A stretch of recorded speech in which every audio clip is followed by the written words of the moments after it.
بہرحال قرآن کریم کی جو سورہ ہے جس میں بلقیس اور سلیمان کا واقعہ آیا ہے، اس میں اللہ تبارک و تعالی نے 2 آیت میں یہ فیصلہ کر دیا ہے کہ جنات سے زیادہ طاقتور انسان ہوتا ہے۔ وہ اس طرح سے کہ سلیمان علیہ السلام کے پاس بلقیس آنے والی تھی۔ بلقیس ہزاروں کلومیٹر سے سفر کر کے آ رہی تھی، ملکہ سبا تھی، وہ بادشاہت تھی بلقیس کے پاس، ایک بہت بڑا تخت ہوا کرتا تھا۔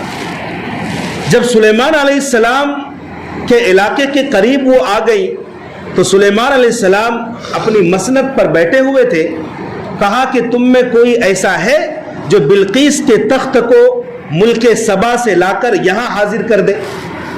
سلیمان علیہ السلام کے سامعین میں سبھی رہتے تھے، جنات بھی رہتے تھے، انسان بھی رہتے تھے، ہر قسم کی مخلوقات رہتی تھی اور سب کا مقدمہ چلتا تھا۔